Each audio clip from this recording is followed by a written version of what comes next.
Hello and welcome back to the Jet Press Podcast. My name is Justin Fried, and I am joined, as always, by my good friend, Mike Luciano. Mike, what's up, man? How you doing? I can't complain too much. I'm feeling pretty good because a little quick programming note before we start. We will not have a show next week, partially because I will be on a Alaskan cruise. Ooh. So I have not taken PTO in a while. It was actually my manager has actually at one point said, like, please take time off. Like, I'm begging you, please take PTO. So because of that, I begrudgingly have to stop writing Jets content, and I'll end up halfway across the world on an Alaskan cruise with the family. So Well, while you're about that, but before we do that, we have one last big Jet Press show of pretty much just off-season stuff, because then training camp's going to come around, and we can talk about training camp and the preseason. So we'll get into some rumors. We'll get into some analysis of the entire division as a whole. We'll get into some bold predictions to leave you with before the little 1 week hiatus. But before all of that, you can find us on YouTube. You can like and subscribe. That really helps the show. And you can download us on Apple, Google, Spotify, wherever you get your podcasts. For the audio guys, we are on all those sites. That's where you could listen and download and rate 5 stars. That really helps. Never mind all that, Justin, because we got a pretty good show for you, I gotta say. If I don't mind saying so myself. I hope so. We are going back on the Davante Adams train. Really? Davante Adams, after it looks like there's no way to get him? Well, according to Davante himself on Kay Adams' show, it's a pretty good daytime offering, I gotta say. Certainly better than what's on ESPN or FS1 in that same time slot. Sure. If you allow me to editorialize a bit. Davante Adams says Aaron Rodgers is still in his ear, still recruiting to the Jets. Davante tried to shoot it down as best he could. He said, I'm still a Raider. Rodgers has to realize that I'm still a Raider. And even though I don't think they're going to be particularly good this year, I don't think the Raiders are in a spot where they're in like blow it up mode if they're bad, because I think they have a pretty okay roster, like top to bottom. I just think they need a long-term quarterback and a running back, but I like their defense is better now. Adams obviously is a receiver. I don't think they're in blow it up mode, which makes it harder to get him. But we have to assume, or not assume, we could at least entertain the possibility of a calamity happening, because calamities happen all the time with this team. Last year, nobody thought that was happening, and it happened. Let's just say something happens. Maybe Antonio Pierce, who was hired probably because the players loved him after Josh McDaniels came in, let's just say that he runs a little thin. Let's just say part of the appeal of Antonio Pierce maybe would have been that he's not Josh McDaniels, which is an upgrade, because Josh McDaniels is a terrible coach. I don't know how he got another job. How he got 3 jobs technically, because of the Colts one too that he backed out of. So let's say that wears off. Let's say the Raiders are terrible. Let's say Adams is alienated. Let's say he demands, I want out, like Brandon Ayuk in San Francisco. I want out. It might happen. It might happen. And I don't think that it'll happen. But if it does, I think the Jets are as well equipped to get him as anybody, because they have shown with how they've handled their picks in the last couple of years and how they almost got another wide receiver. They're going in on receiver. They're trying to get Rodgers as many weapons as possible. They realized in 2023 that Allen Lazard was not as good as they thought he was, and that does not satisfy the mission statement to get more receivers and get weapons for Aaron Rodgers. Davante Adams, even in a veteran compromised state, like he's not going to be 1,500 yards every single year, I don't think. Even in that state, pretty damn good receiver. And if there's a chance, even just a chance, I know that it would be an extensive amount of draft capital that you'd have to give up. But think about Mike Williams as a number 3 wide receiver. Think about Malachi Corley as a number 4 wide receiver. It's unlikely, but if the Raiders start out 1-4 and the Jets are 5-1, Rodgers is going to be sending Davante Adams stuff like, hey, come to New York. And Adams has asked out of situations that were better than that before. He asked out of Green Bay. That was a great situation. Still asked out. I wouldn't put it past him. Yeah, and he asked out of Green Bay because he kind of wanted to go play with a quarterback that he liked, which was Derek Carr. Possibly this is a scenario here where he asks out of Vegas because he wants to go play with a quarterback that he likes, and that's Aaron Rodgers. Now, like you said, Mike, it's very unlikely. I'm not at all surprised that Aaron Rodgers and Davante Adams are still having quiet behind the scenes discussions about this. I'm sure it's a situation where Rodgers is like, hey, man, wouldn't it be great if you came to New York? Wouldn't it be awesome if you played in the Jets? I'm not surprised at all that those conversations are going on. In fact, I would be shocked if they weren't going on. But like you said, Mike, it's a pipe dream at this stage. I feel like there was a time last year where I don't want to say it felt inevitable, but it felt almost likely that the Jets were going to be making a really strong push and maybe even land Davante Adams. Of course, that was before Josh McDaniels was fired. That was when it was, for lack of a better term, a shit show in Vegas. And it was a mess. It was a complete mess. And it was pretty clear that Davante Adams was not happy. And we're Jets fans calling that a mess. Correct. And somehow it was much less of a shit show in New York, even without their starting quarterback. So, it seemed inevitable, or it seemed almost inevitable at a point last year. But then Josh McDaniels was fired. They bring in Antonio Pierce. He rights the ship. Adams seems a lot happier. And now, look, credit to the guy because, like I said, he went to Vegas to play with Derek Carr. That was kind of the biggest thing. He wanted to play with his college teammate. Carr's gone, but he's still, pretty committed to being a Raider. Like, it seems that he's there to stick it out, and he's not trying to force his way out because Carr's gone.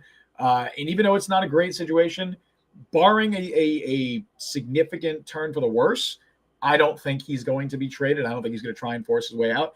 But you said it right, Mike. If the Raiders start the year 1-4, 1-5, whatever, those rumors will start to swirl. They will start to swirl. Aaron Rodgers will be talking to Joe Douglas. He'll be talking to Robert Saleh, saying, "Hey, call up Las Vegas, call up the Raiders, see what their interest is in potentially moving Davante Adams." Now, the biggest obstacle there, I think, is not even necessarily the Raiders' interest in trading him. It's finances, because like Davante Adams, and I don't know the exact specific finances here, but I know that they would need to take on a very, very, very large amount of dead cap to move him.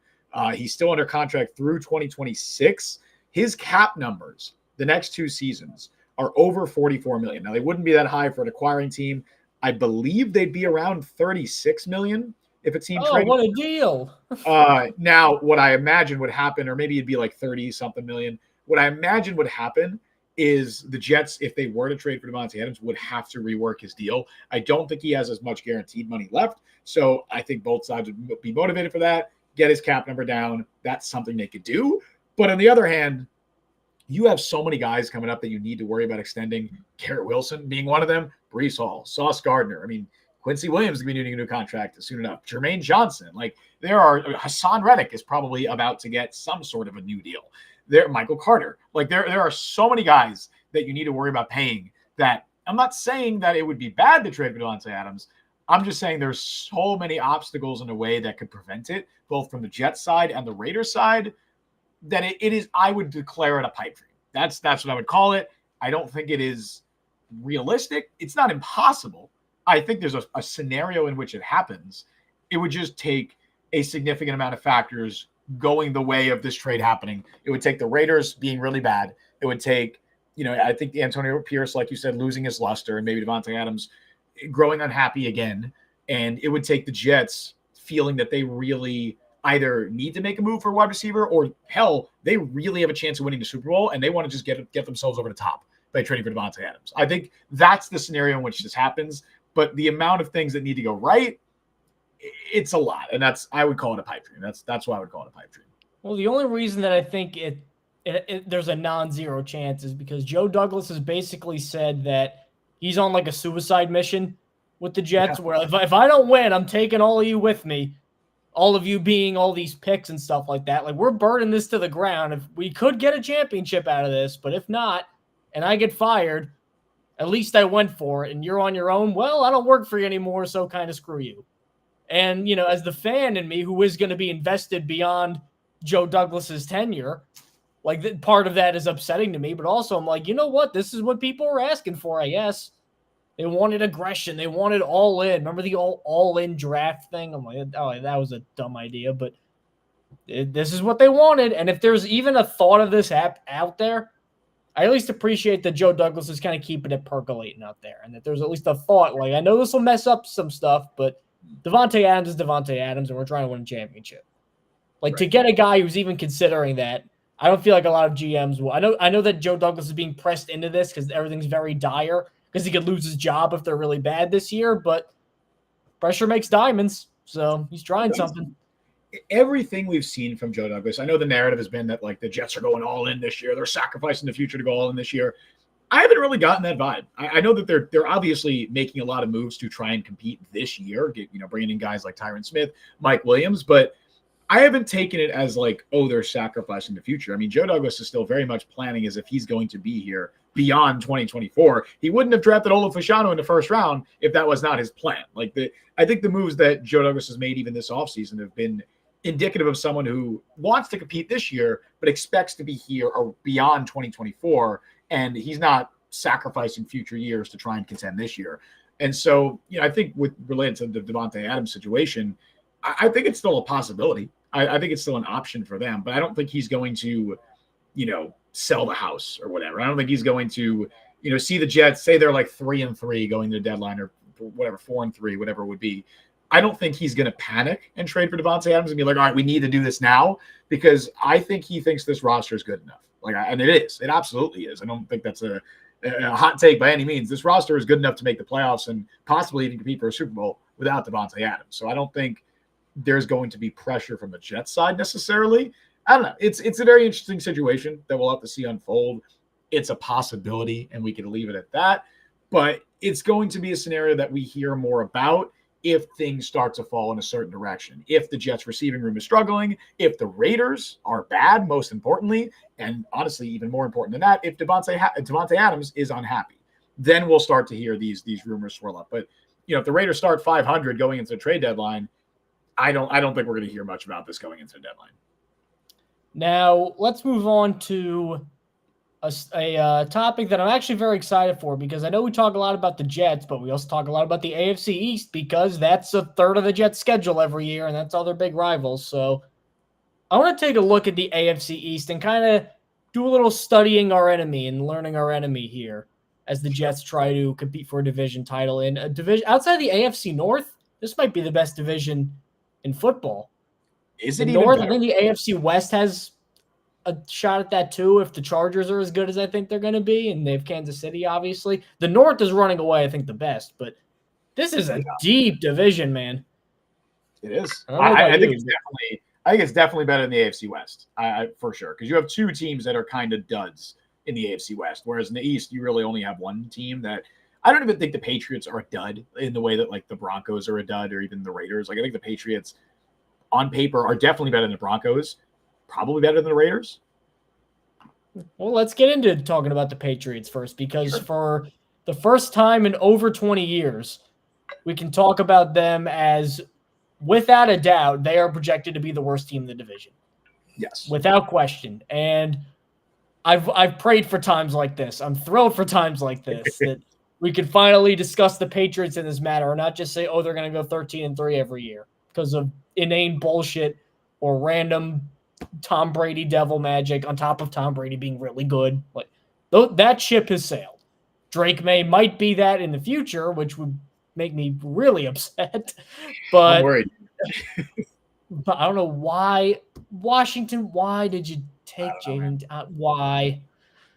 Now, the good news for at least 2024, the good news for that is it looks like May is going to start the year as the backup, and Jacoby Brissett is going to be the starter. Now, Brissett, as he's shown, pretty decent quarterback. And he sliced up the Jets last year. He almost won that Washington game after Sam Howell looked like he was playing JV high school football. Brissett came in and diced him up. So this is a real quarterback that you have to worry about. And this defense is not something you got to shake a stick at. This is a legitimate defense. Gerard Mayo was basically the defensive coordinator last year because Bill Belichick, that was his scheme, and he was calling the plays and all that. I know he had his sons there, but Gerard Mayo was kind of the main, dare I say, coach, for lack of a better word. Sure. The brains behind the operation. So because of that, this defense is still really good. They're still together. They still have a lot of young talent. Jabril Peppers has really come into his own. Christian Gonzalez, what a hell of a cornerback he was. Another, how the hell did the Patriots get him kind of guy, because he was supposed to be a top 10 lock. Then he goes 17. You're like, why does this keep happening over and over again? But it happened again. Like, this is not a team where you just roll out your regular squad and beat them 31-10. Like, I don't think they'll be amazing. Like, I think they're probably going to be in for another top 10 pick. I think probably a top 5 pick, if we're being honest. Because, again, even if May starts, he's probably going to get, 8-9 games in. And then he'll play, and he'll still be a rookie that you got to put up with. But New England, I don't think, is the only team that I don't think is a real threat to win the division, even with that defense. Yeah, I agree, and I don't think most people would disagree with that take.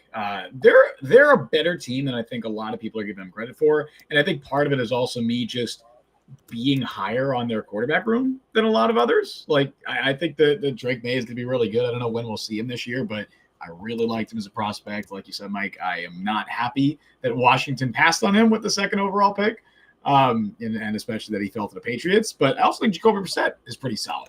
And I don't hate their wide receiver room. You know, I'm a big fan of Kendrick Bourne, DeMario Pop Douglas. I think he showed a lot of good things last year. I really like Javon Baker. They got in the 4th round. They got Jalen Polk too. I think they have some guys in that offense that can make some noise. They're clearly a step below the other guys. They're clearly a step below the other teams in that division.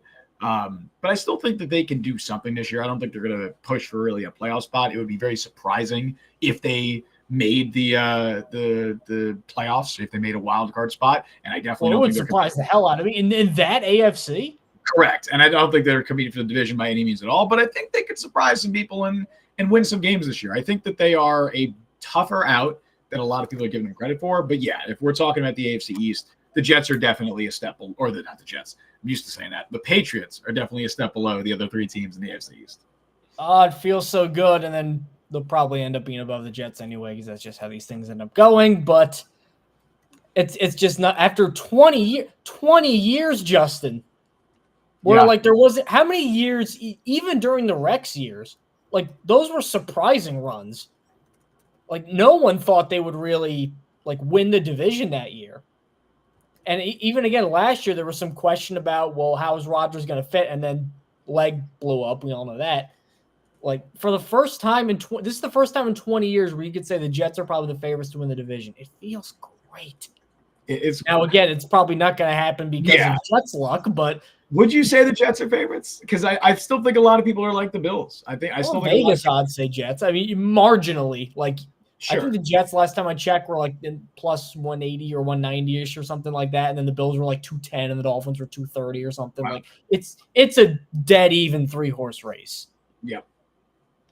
So moving on to, you want to do Buffalo or Miami first? Let's do Miami. Let's do Miami first. Miami. Miami used to be the AFC East team I disliked the least. Oh, back when. Now it's Buffalo. Now it's firmly Buffalo. Yeah, I got nothing against the Bills. I don't even hate I have nothing against their fans. I think their fans are pretty cool. Dolphins fans, look, man, your Dolphins fans on Twitter are insane, and they've become one of my least favorite fan bases in the NFL. It's bad. But like, for some reason, even when like Ryan Fitzpatrick was with the Bills and they had those like horrible uniforms with the navy blue like shoulder pad, they had like 3 different tones of blue in the same uniform, like.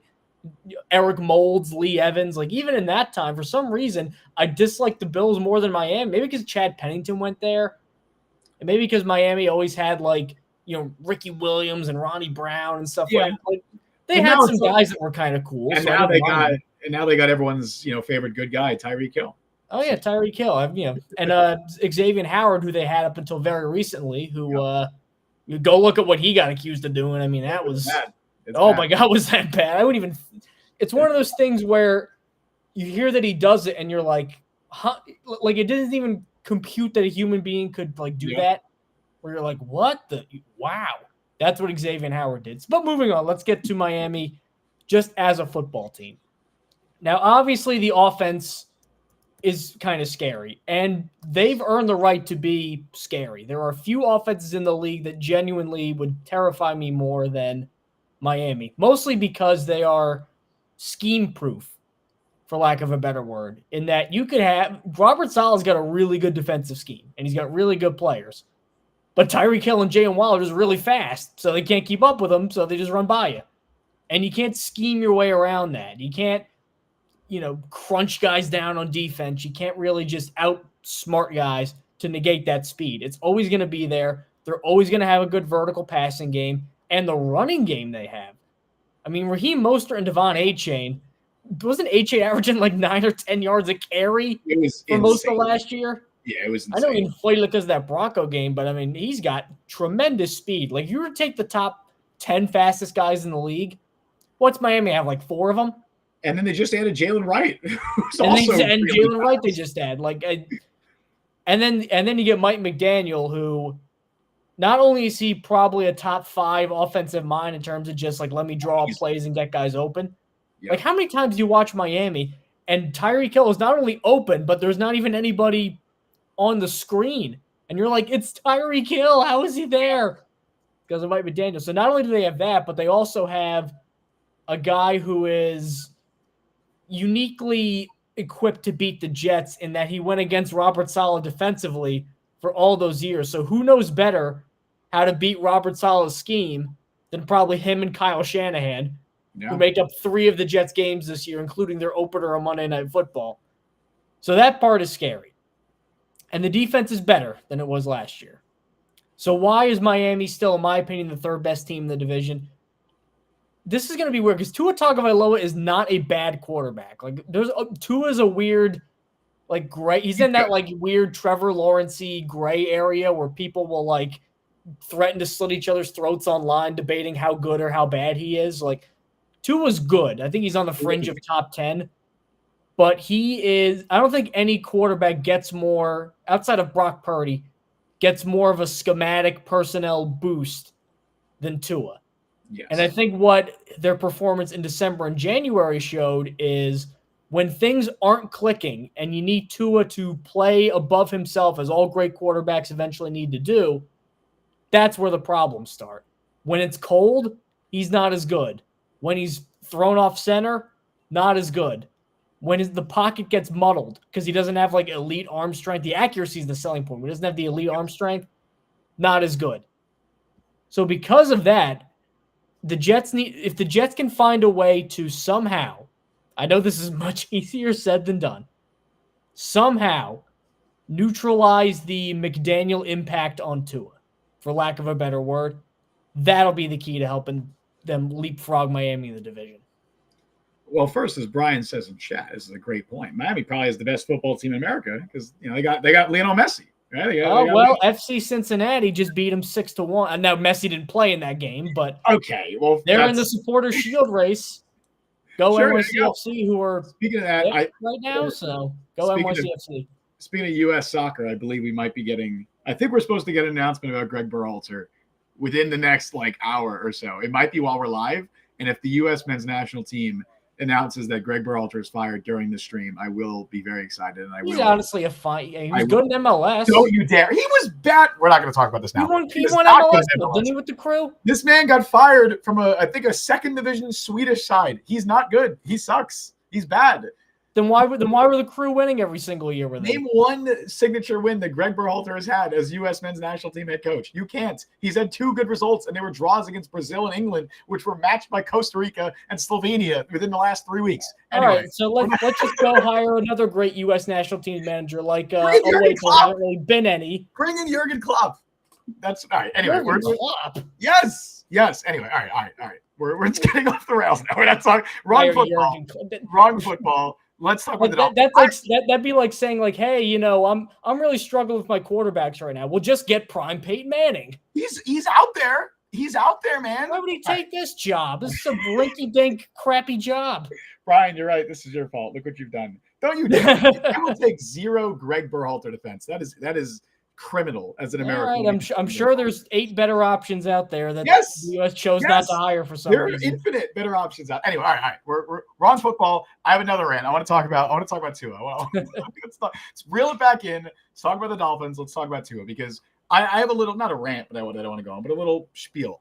I think people misuse the terms game manager and system quarterback. I think that they are misused. I think that if you want to talk about Tua Tagovailoa, I would say he's probably both of those things. But a lot of people think that him and Brock Purdy have the same gig and they do the same stuff. Say what you want about Brock Purdy. Brock Purdy is the definition of a system quarterback. That man is not a game manager. Brock Purdy is not a game manager. Jimmy Garoppolo was a system, as has been proven, system quarterback. Garoppolo was both. Garoppolo did both. You know how much shit I took for years saying that? For years? And I am a Brock Purdy. I don't want to say a hater, right? But I'm not like I would not call myself a Brock Purdy defender. I'm not anyone that's putting him in top 10 conversations, nowhere close there.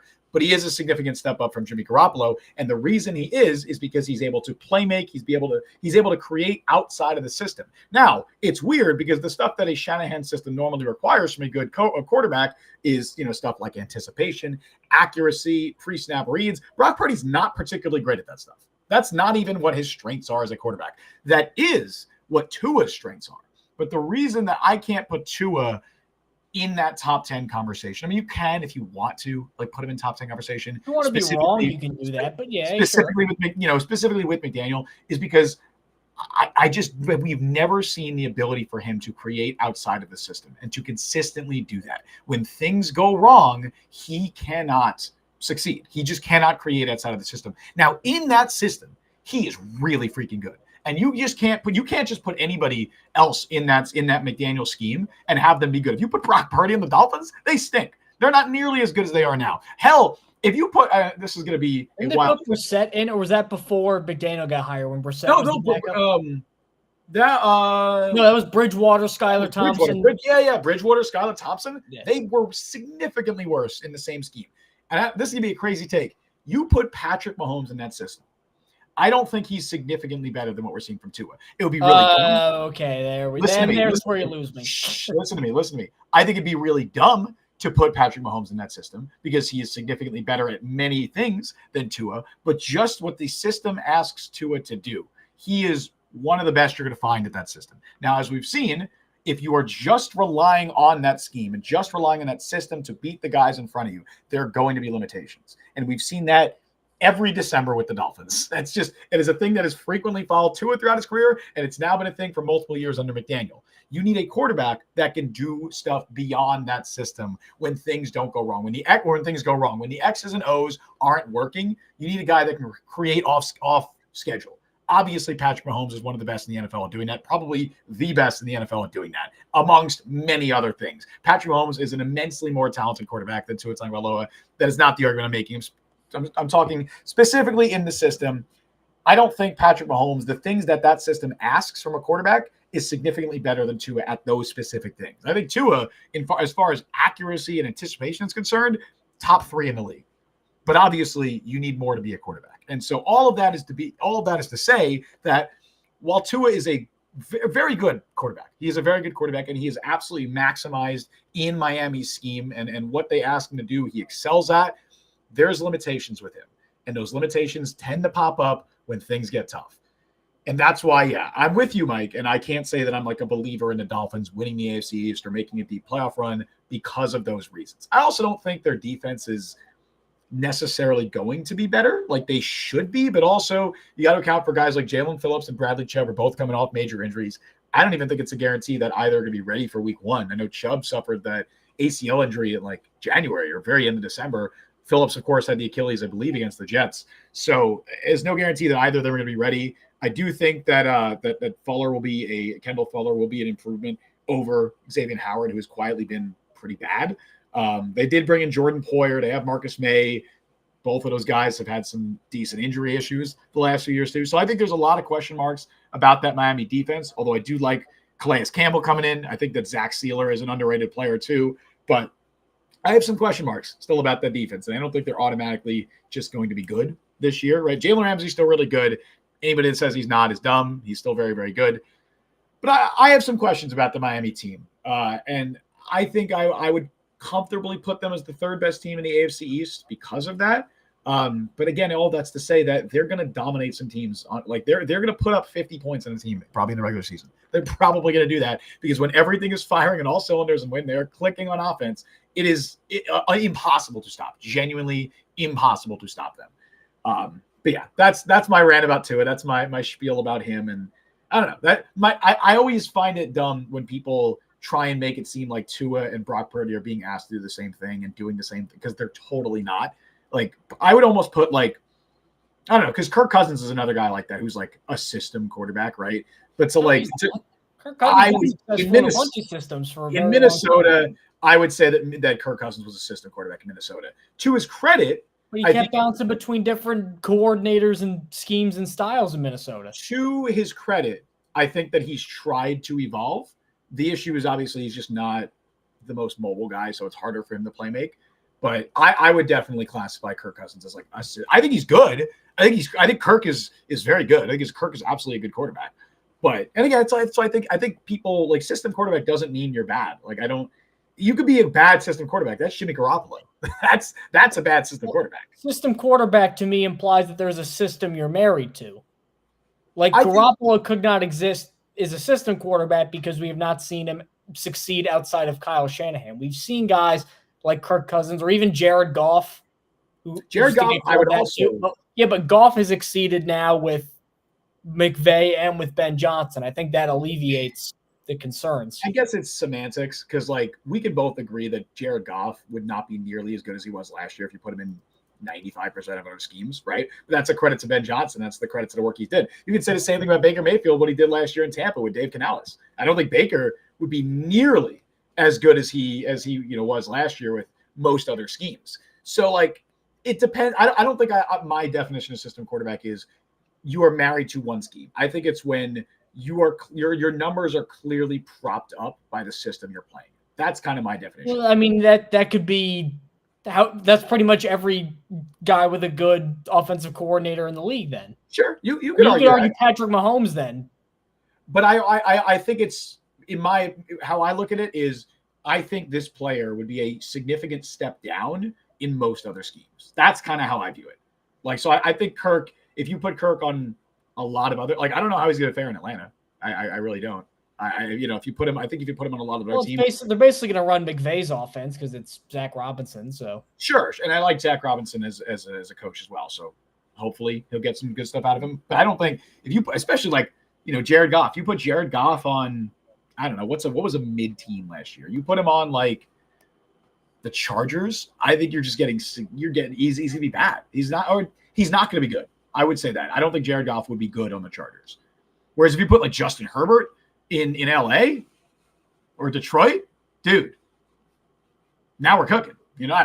That's my take on what a system quarterback is. It's all semantics at the end of the day.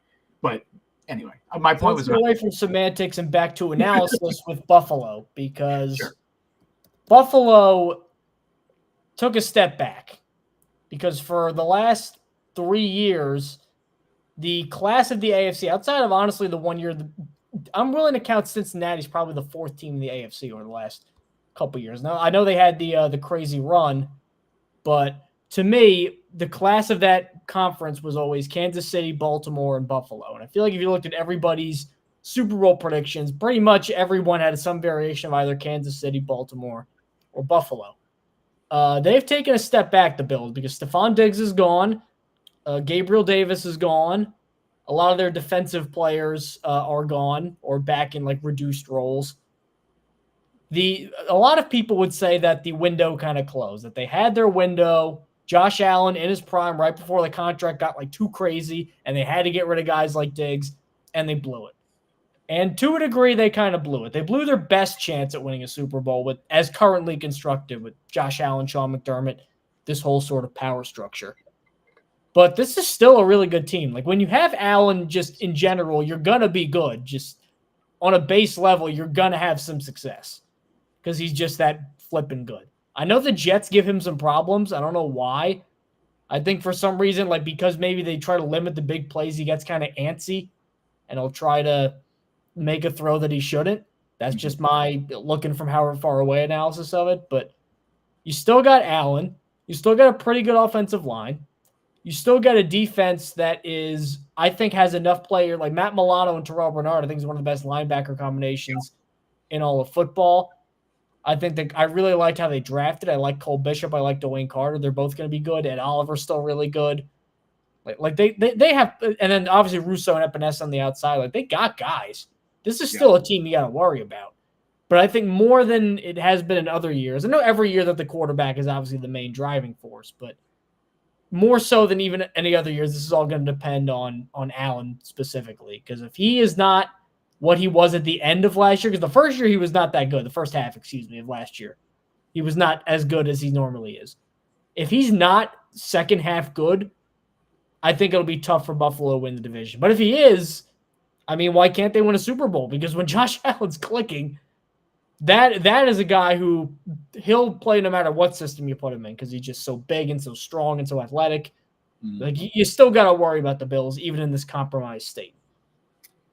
Yeah, I think objectively speaking, this Bills team is worse than they were last year. But like you said, Mike, they're still really good, and I don't think that their defense is going to take a significant step back. You ran through a lot of that. I think Matt Milano's for Robert Arn's one of the best linebacker duos in the league. Some people have mentioned their cornerback room, and I'm like, I think their corners are really good. Like Teron Johnson might be the best nickel corner in the NFL. And Rasul Douglas was really, really good last year. Like, really good. Way better than I think a lot of people obviously would have expected, and two, realize he was. He was one of the better cornerbacks in football last season. And obviously their front four is still very, very talented. So I don't really have any concerns about their defense. I think they'll be able to replace their safeties as well. I also really like Cole Bishop. We had talked about him as a potential target for the Jets on day 2 of the draft. I remember going into the draft. So I don't really have concern about their defense. Their offense, like you said, it's all predicated around Josh Allen. I do think James Cook is good, and I thought he had a quietly, I don't even want to say quietly, but he had a solid season last year. And I think he's a solid running back. First time in pretty much Allen's entire career that really had like a running game to go with. That wasn't just him. And I'm a big Ty Johnson fan. He's back right now. I think he's competing for that RB2 job. He played very well when given the opportunity in Buffalo. Hell, he played very well when given the opportunity in New York. But unfortunately, that didn't matter. So I think that their running backs are fine. The big concern is just their wide receiver room. Like if you have any issue with this Bills team, it's their wide receiver room. I hate their wide receivers. Just on paper, I like Curtis Samuel. I think Curtis Samuel is a very solid NFL wide receiver, rock solid. Honestly, on a good team, really good wide receiver 3. We wanted him on the Jets. Yep. I think he is a very, very good player, a rock solid player. He's currently their number 1. And that is a problem. Or maybe Keon Coleman will be their 1. Right. They're hoping for Keon Coleman to be a really important part of that offense this year. And I just did not like Keon Coleman going into the draft. I really had some concerns about him as a prospect. It just comes down to, if you're a contested catch guy who struggled to make contested catches and struggle to separate, I will have concerns about you going into the NFL. And so I'm very down and very low on Keon Coleman. I got guys like Marquez Valdez-Scantling in there, Chase Claypool. I mean, I don't know what Khalil Shakir is going to be. Maybe he could develop into a starting caliber wide receiver. He's not there at this point. So obviously, you still have Dalton Kincaid and Dawson Knox, which might be the best tight end duo in the NFL. I'm not sure you could find a better one than that. It's two very Mark solid. Andrews and Isaiah Likely. Knox is better than Lively. Knox. I mean, we haven't seen Lively be able to be a starter for an entire season when he's gotten a chance. I just thought he was crazy good the last half of last year. He was, and it helps that the Ravens, he used him in a similar way to Mark Andrews and targeted him a lot.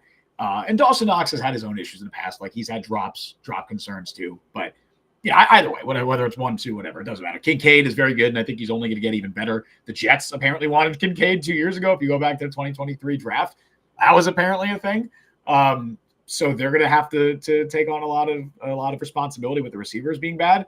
But yeah, it ultimately comes down to how far can Josh Allen just put this team on his back.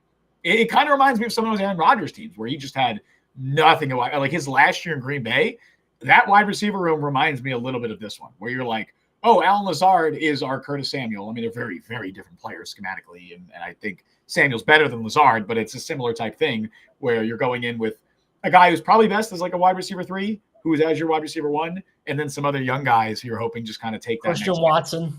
Christian Watson could be your Keon Coleman, and I'm not trying to. I want him on the Jets so bad, man. Maybe Khalil Shakir. Maybe Khalil Shakir is your Romeo Doubs. Doubs. Like I think you can make that comparison as well. So I think there's some shades of that, but you're really just hoping that Josh Allen can put the team on his back and see how far he can take them. And he's a great quarterback. He's a top 2 quarterback in the NFL, so maybe he could do it. But that receiver room is bad, and I think that's a major concern. You had to say right now who wins the division. I can't pick the Jets. I just can't do it because I just mentally, I will feel bad if I pick them and they don't win it. So I can't do that. So I'll say the Bills because I trust the Bills more than I trust the Dolphins. But on paper, the Jets have the best roster in the AFC East. And we got a comment here on YouTube saying that Jets are the best team in the AFC East right now. Said Jet Up Bleeding Green podcast. I on paper I agree with you. I just haven't seen it from this Jets team, and I can't in good conscience pick them. I just can't do it. But I think on paper, the Jets are the best roster in the AFC East. See, I just feel like September and October Miami might be the best team in the league. Yes. So because of that, I just feel like they're going to get off to such. And again, Tyreek Hill is going to still be insanely good, and Jalen Waddle's probably going to be insanely good. So you think the Dolphins win the division? I just think they're going to bank so many wins early on. Like if the song plays the same like it did the last couple of years, they're going to start off crazy hot. Then the people are going to say, maybe this is the year Miami's a Super Bowl contender. And then now I think that this year the defense with Anthony Weaver coming into for Vic Fangio, I think the defense is better. So that will guard against collapses. But I also feel like that it's just too good. Like who do you double? You can't double anybody. You can barely single cover guys because they're too fast. DJ Reed's a really good corner. He was getting burnt against Miami last year. That was the worst game I've seen him play as a Jet. Right. And it wasn't anything complicated. There was run them on go routes. And DJ Reed's fast. Right. But Jalen Waddle and Tyreek Hill are, two of the fast guys in the league. It's so tough. And again, Sauce did okay against him, but it was one of his worst games of the year. Like he was still good, but not like Sauce level. If he has Dolphins fans, he got absolutely torched. But yeah, what did he give up? Like 3 catches for 30-something yards or something? One catch to Jalen Waddle for 30 yards. And as a result, now Dolphins fans, since that game, have called him Waddle's son when he allowed 1 catch to Jalen Waddle all game. Oh, yeah. Well, what happened about the other 70 snaps? Anything? Okay. That's the bar, though. That's the bar for Sauce. 1 catch. You can't even allow a catch. It's crazy. There's no other. Like Champ Bailey was cool when didn't Champ Bailey allow 4 catches one year or something like that? Like that was cool. I don't know. That seems insane. Probably not a lot before. Go look it up in 2006, I think it was. He was with the Broncos. There's no way it's 4 catches. It was something crazy like that. I don't know. It was in the single digits.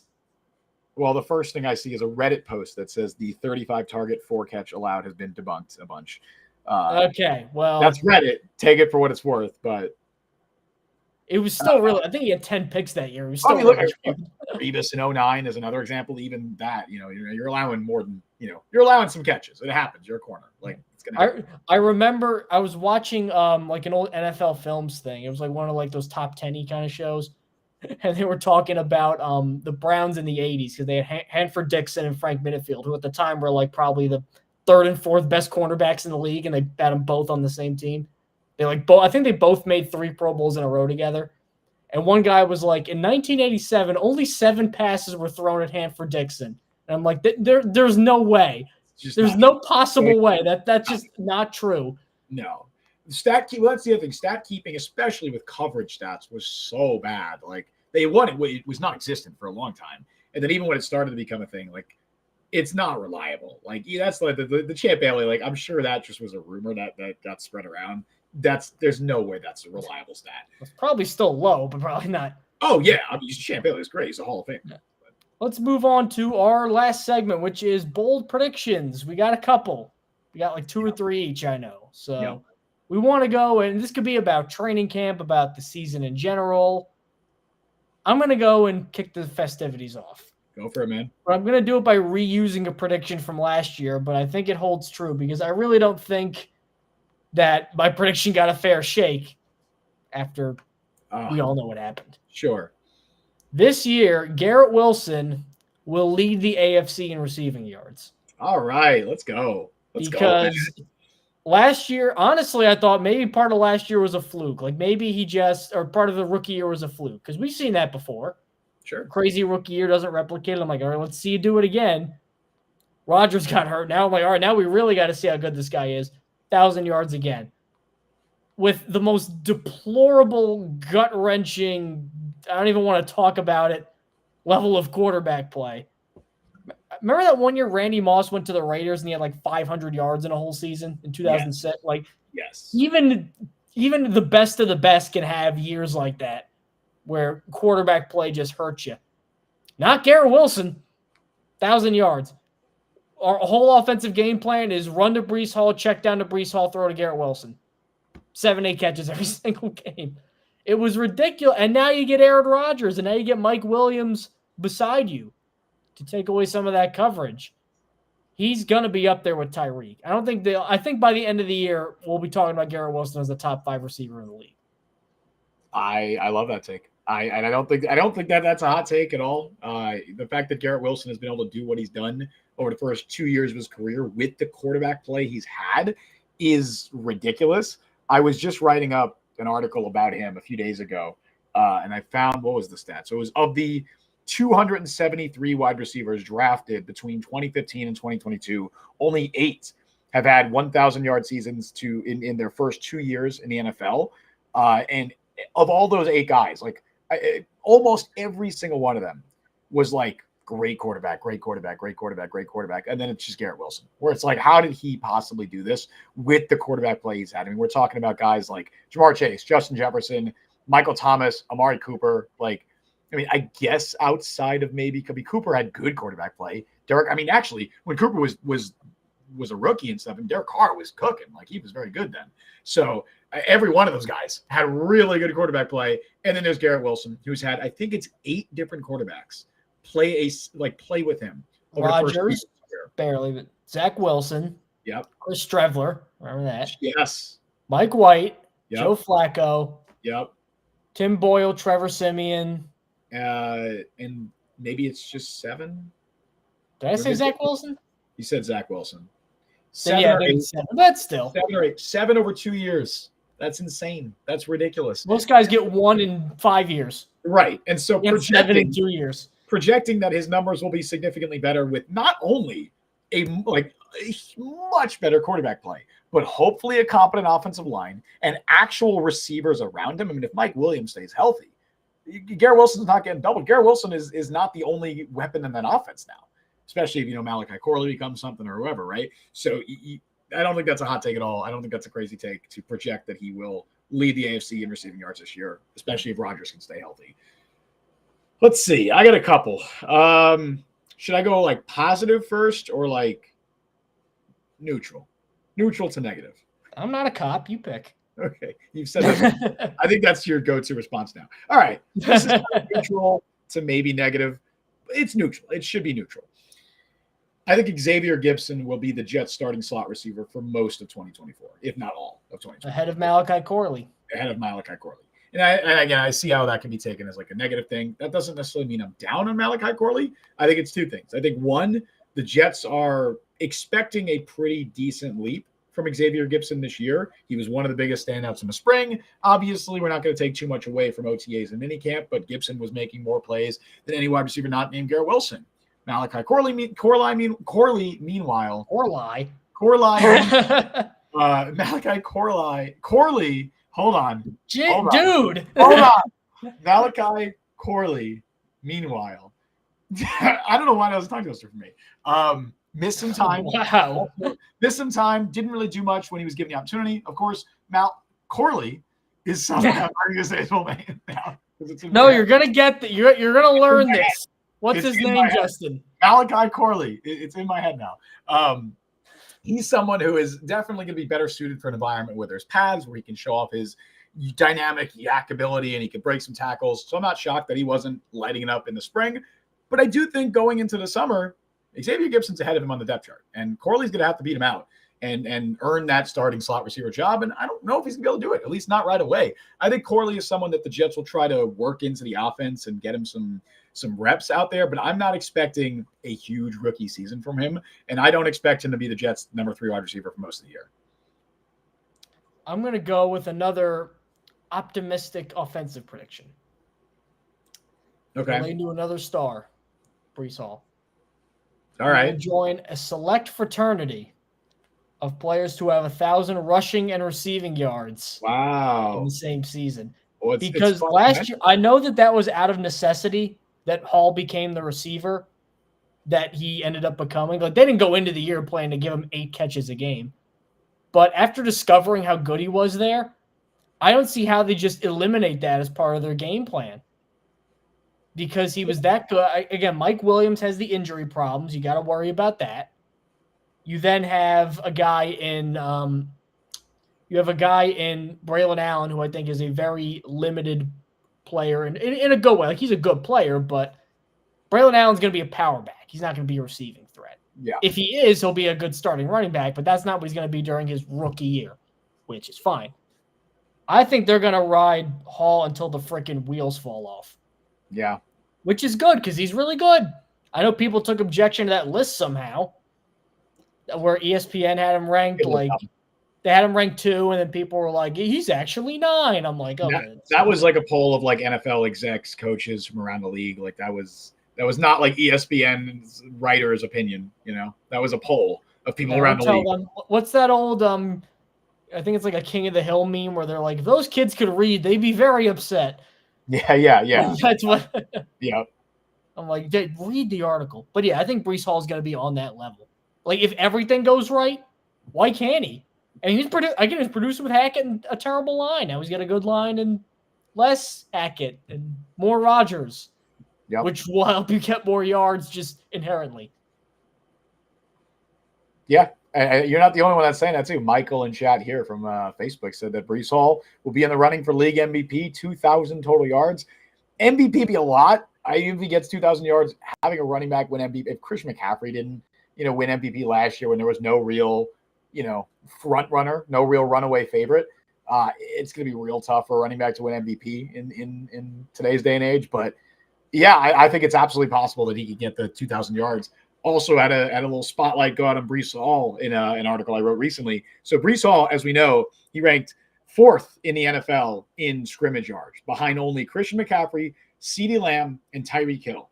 Those 3 players all played on offenses that ranked top 5 in the NFL in yards per game, or in total yards, right? The Jets ranked 31st out of 32 teams, and Breece Hall was still top 4 in scrimmage yards. Breece Hall, I did the math. He accounted for 35% of the Jets' offensive yards in 2023. That's how much was Garrett Wilson too? He had to be right up there too. I can't imagine there's another player in the NFL. In fact, I would guarantee that there's not another player in the NFL who accounted for that high of a percentage of their team's yards, because only 3 guys in the league even had more yards than Hall, and all 3 of them played on top 5 offenses. Hall played on the 31st best offense. So you're telling me, again, mind you, he did that less than 12 months after tearing his ACL. It was the single best season by, I would say, a football player, at the very least a running back, coming off an ACL injury since Adrian Peterson's MVP year when he was coming off that ACL injury. It's the best season we've seen from a running back coming off an ACL injury. And you're telling me this man was not even a comeback player to your finalist? Get the fuck out of here. That pissed me off. I'm so sorry. That pissed me off so much. It's so dumb. Well, you knew he wasn't going to win because of I don't care. He wasn't even a top 5 finalist, Mike. He had the best season of any player coming off an ACL injury since Adrian Peterson's MVP year, where he went for 2,000 yards. This man was top 4 in scrimmage yards in the league on the 31st best offense, and he was not a top 5 finalist in comeback player of the year. That's insanity. That's okay. I don't really feel. I don't know if I fully ranted about that on the show, but it made me so mad. And we know why. It's because he was on the Jets and he was on a terrible offense and they didn't get respect because, whatever. But yeah, and DeMar didn't win it. And Brian points out, DeMar didn't even win it. If DeMar Hamlin won it, fine. You can't argue that, in my opinion. Like, you can't argue. The guy literally was knocking on heaven's door. Like, right. Literally, he almost died. I don't care that he did nothing last year, that he barely played. You can't argue that. Joe Flacco winning that over Breece. What? Joe Flacco came back from being old. What are we doing? Like, what are we doing here? It's so dumb. Anyway, all right. That's a rant that I could have had 6 months ago, 5 months ago, whatever. But anyway, all that is to say, I agree with you, Mike. I think Breece Hall this year, I wouldn't be stunned if we're talking about him the best running back in football, like over Christian McCaffrey. I would not be stunned at all. And I think he's going to solidify himself. I mean, he should already be there as a top 2 or 3 running back in the league. I think you could very, very easily make the case that he's the second best running back in the league. But I think it's going to be, by the end of the year, it's going to be indisputable that he is at that level. Didn't you have one more about I have a few. What was that? Like a guy who's deep on the depth chart? Well, I have a few. Okay. I have a few, right? I have a few here. I wouldn't be opposed to running, because I know we might be running a little over. I wouldn't be opposed to spewing out a few more of these in a couple weeks when we're back if we need some more things to talk about. because I'm not going to say. All right, I'll say the one that you're referring to, Mike. We don't have to talk about it. We don't have to analyze it. Don't hate me, Jets fans. Don't hate me. My prediction. It's always a good way to preface a statement when you go, "Don't hate me" before it. But I'll end it with a good one. I'll end it with a positive one. Okay. One of my predictions is that Jordan Travis will start multiple games for the Jets this year. Okay. Look. I don't want that to happen, and I'm not like out here trying to predict injuries or whatever. I'm just saying that Aaron Rodgers coming off an Achilles injury at 40, soon to be 41 years old. I would be surprised if he played 17 games. I would be surprised. I'd be pleasantly surprised. I'd be thrilled, but I'd be surprised. And you'd be surprised if Tyrod Taylor has also had a history of injuries throughout his career. I mean, he got hurt last year with the Giants. He got hurt with the Chargers. Like, there's a lot of injury history with him as well. I wouldn't be stunned, especially when you combine that with just my Jets brain being like, the paradox of whatever, can go wrong will go wrong. I wouldn't be shocked if Jordan Travis starts multiple games for the Jets this year. That's just what I'm saying. I don't want that to happen. I don't want it to happen, but I'm just going to throw that out there and predict it. All right. But that's not that. You wanted me to say that one. I wasn't going to say that. I'll say a good one. And that is my prediction. Joe Tippmann will be the best offensive lineman in the Jets roster by the end of the 2024 season. Ahead of Tyron Smith. Ahead of Tyron Smith. Ahead of Elijah Vera. Those are fighting words. And I'm projecting a big leap for Joe Tippmann.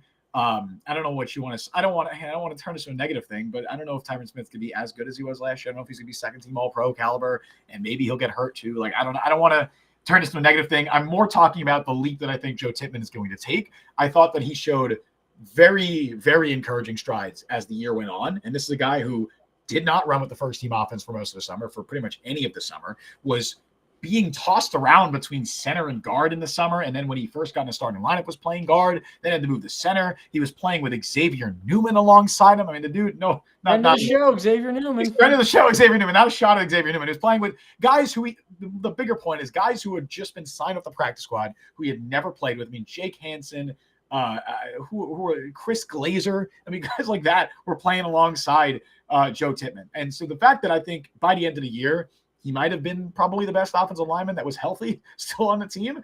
I think it's a testament to the strides that he showed throughout the year, and now having another year of growth and hopefully a more stable offensive line alongside him. And I think even more importantly, or not more importantly, but very important as well, Aaron Rodgers is his quarterback now. He doesn't, and that's a huge difference for a center when you have a guy like Aaron Rodgers back there versus when you have a guy like Zach Wilson or Tim Boyle or whoever. That is a massive, massive, massive difference for just the offensive line in general and specifically for the center position. So I think all of that combined, I'm expecting a big leap out of Joe Tippmann this year. And sure, I'll say, I think at the very least, I think he'll be better than Elijah Vera Tucker by the end of the year. I like Elijah Vera Tucker. I think Elijah Vera Tucker is very good. I think some fans have overrated him a little bit. I don't think he's Pro Bowl, All-Pro level, like a lot of fans have said. He's a very good starter, and when he's been healthy, he's been very good. And that's another guy who I would love to just see not get moved around, and so we can see exactly how good he is. But I think Joe Tippmann's going to take that leap this year. He's going to be the best. I'll say it. I think he's going to be the best offensive lineman on the Jets roster by the end of 2024. I don't hate it with that justification. So with that, we're gonna wrap up here. Thank you for joining us wherever you did, on Facebook, on social media, the audio side, the video side over on YouTube. Thank you. You can always subscribe to us on YouTube. We are there. You can download us on Apple, Google, Spotify, Overcast, wherever you get your podcast. We are there.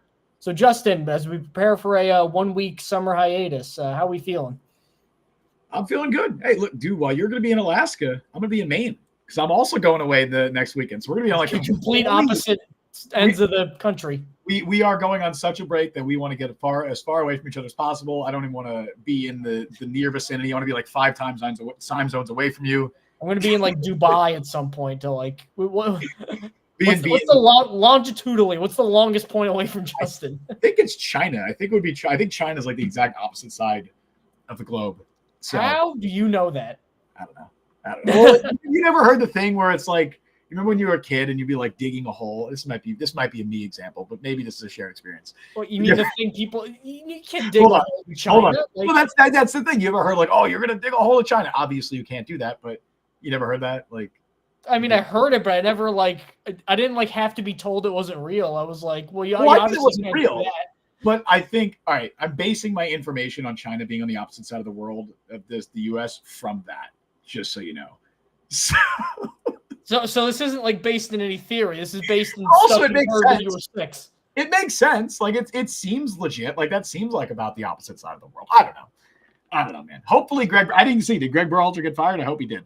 And then they're going to hire another guy who's Greg Berhalter. They're They will probably going to fire- hire they will- Pat Noonan, who's Cincinnati's coach now. They will hire somebody hopefully better. I can't even say better because I have no faith in the U.S. Soccer Federation. But that's another conversation for another day. This is not that kind of football podcast.